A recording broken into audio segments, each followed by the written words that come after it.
चमरिया में तो कब से खड़ी।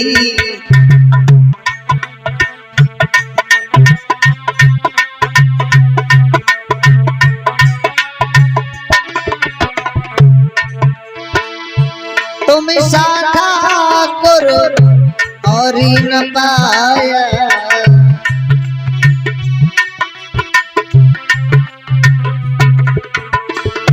तुम साधा करो और न पाया, हमने तुमसे देह लगाया।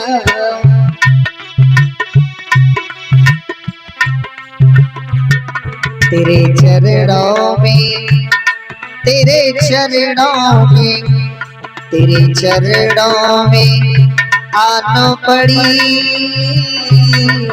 कन्हैया में तो कब से खड़ी, तेरी अखियां ही जादू भरी। बिहारी में तो कब से खड़ी, तेरी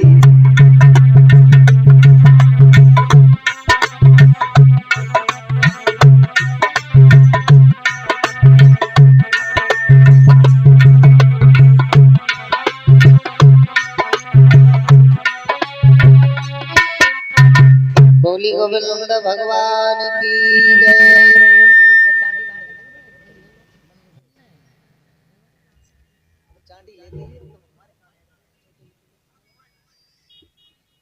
आ जाइए देखते हैं भगवान की कथा के प्रसंग की तरफ।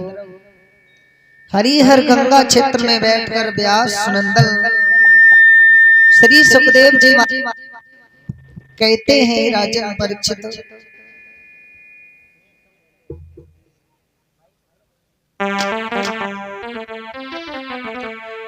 दिन में सुनाया भगवान की कथा को कि भगवान 11.5 वर्ष से वृंदावन में रहे और 11.5 वर्ष के बाद भगवान अपनी पूर्ण लीला को करके मथुरा में पहुंचे, जाकर के धोबी का उद्धार किया।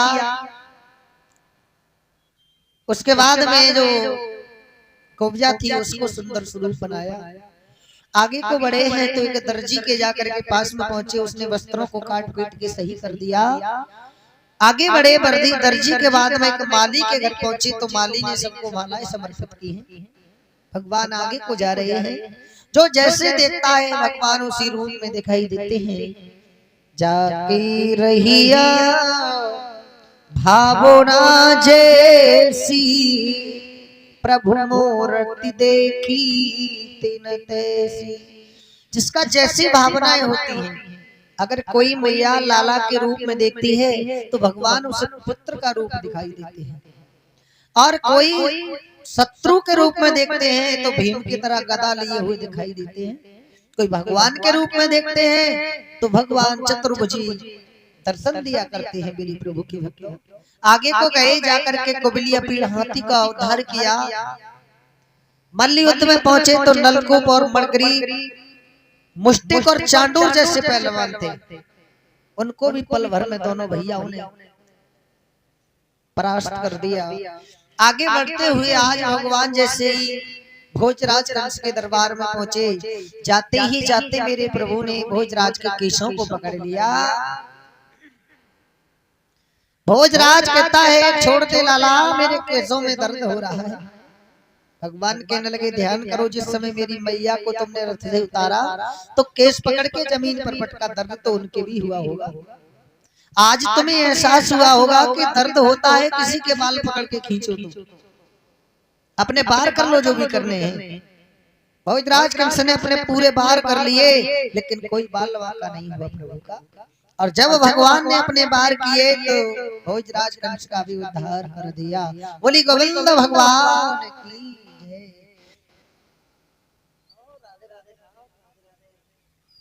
सुखदेव जी कहते हैं, राजन परीक्षित, आज भगवान जैसे ही कारागृह में आए तो देव की मैया कहने लगी, लाला, इन बेड़ियों के कटवाने के सर्वप्रथम अधिकारी हैं तुम्हारे नाना उग्रसेन, और उसके बाद में तुम हमारी बेड़ियों को काटना। आज ऐसा ही हुआ, भगवान ने जाकर के सबसे पहले उग्रसेन महाराज की बेड़ियां काटी, उन्हें राजा युक्त कर दिया। उसके बाद में मैया देव की और वसुदेव की बेड़ियां काटी हैं। आज जैसे ही संग की सका कहने लगे लाला अब चलवे को समय होगा, हमको वृंदावन जाए वो है। भगवान कहने लगे भैया इस समय आप जाओ, समय आने पर मैं थोड़ा लौट करके आऊंगा। इनका जो प्रिय सखा था मधुमंगल पास में आया, कहने लगा चौरे लाला तेने तो जय कही कि तीसरे दिन हम वापस आएंगे, अब कौन सी बात है भैया, हमसे कौन सी गलती हो गई जो तू हमारे साथ जावे को मने कर रहा है। भगवान कहते हैं ग्वालाओं मैं कैसे समझाऊं तुम्हें कि तुम्हारा मेरा इतने ही दिन का साथ था, अब मैं मना कर दूं कि मैं तुम्हारे साथ नहीं जाऊंगा, तुझे ग्वाला बेचारे वैसे भी टूटे पड़े हैं। मधुमंगल सामने आया, कहता है भैया देख तेरे बगैर ये जीवन बेकार है, जब तक तू नहीं था तब तक तो हम जी रहे थे श्याम, और जब से तू मिला है तब से ये जीवन तेरा हो गया, अब तो तेरे बगैर जीना क्या खाना क्या श्याम, अब तो तू ही जाने क्या करना है। भगवान कहने लगे सखावती चिंता न करो, इस समय आप लौट करके चले जाओ, समय आने पर मैं जरूर आऊंगा। सबके लिए लौटार के भेज दिया। यशोदा मैया के पास जैसे नंद बाबा आए मेरे भैया, और भाग करके यशोदा मैया पहुंची तो जिस खजाने की खातिर गई थी वो खजाने का पिटारा खाली हो गया है और रोने लगी है। नंद बाबा पूछते हैं यशोदा क्या बात है।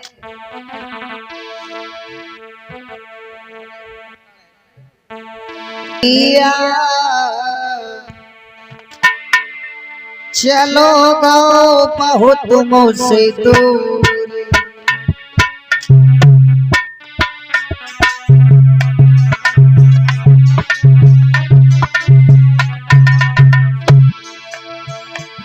ओ सवरिया चलो